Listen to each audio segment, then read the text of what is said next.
Welcome to Motivational Monday. This is Fed Rates X, Senior Trading Strategist here at CMTrading. And today, I want to break down decision-making and closure. But before we start, and especially if you're new to this channel, please press the like button, share, and do subscribe so you can support and help our channel grow. Now, I want to take you back to a point in my life where I almost did not go into the financial markets and probably wouldn't be here in front of you to give you this presentation. I was about 26 years old and I was transitioning. I had dabbled in the markets up until that point, but I really wasn't engrossed in day trading.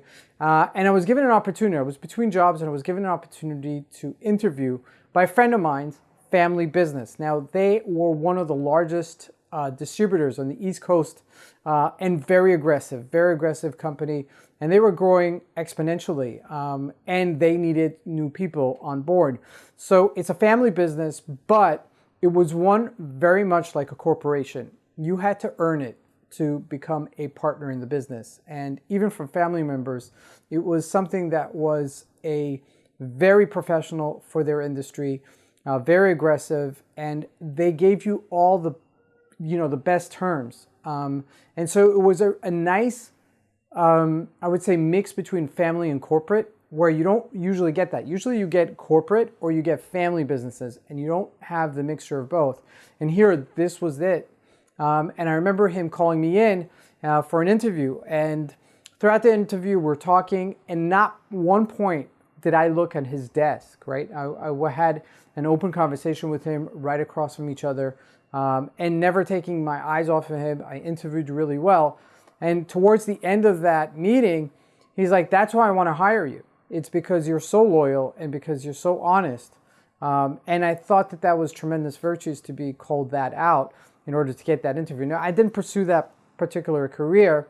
I ended up going into day trading and developing myself in the financial markets. But at that point, there was a lot of fog and there was a lot of lack of clarity. And at that moment, things are really very fuzzy.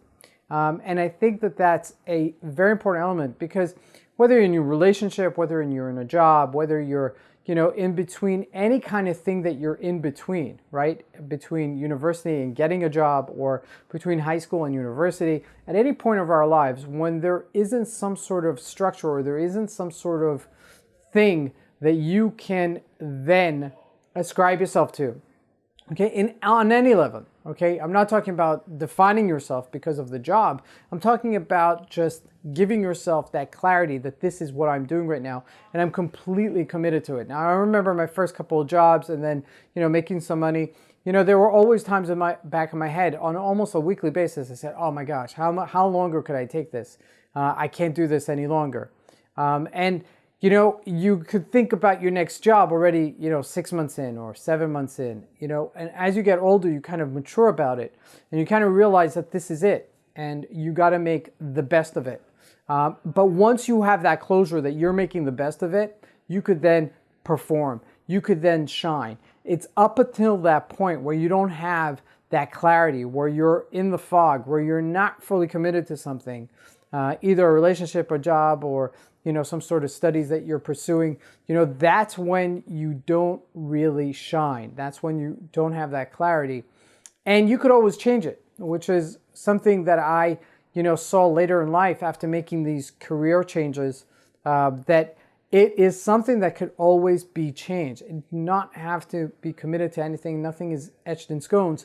And in fact, as I'm hitting, several milestones in my life right now, kind of getting together with friends that I grew up with from high school, and we're talking about 25, 30 years ago, and some of them have made massive career changes. I'm talking about from a doctor to a chef. I'm talking about from someone who was in finance and going into the arts, completely different things in life.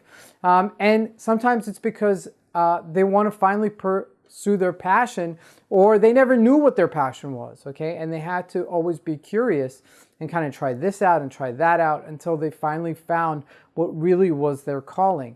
But in any event, once you make that decision, you have closure.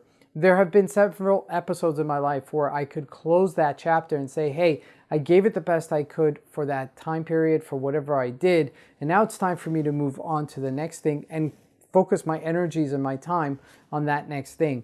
And I think that this is really a very important lesson, because as we're hitting the end of the year, we're now almost at the end of the year, and it's a closing point for however you want to slice it. Okay, you could, look at it from a financial standpoint of what you did for 2023 and what you want to do for 2024.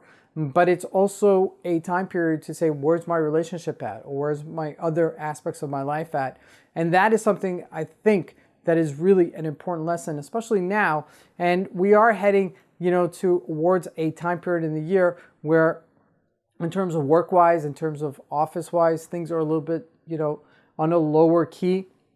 And we do have time to reflect. And it's really important to do that. Thank you for joining me for Motivational Mondays. We'll see you here next week.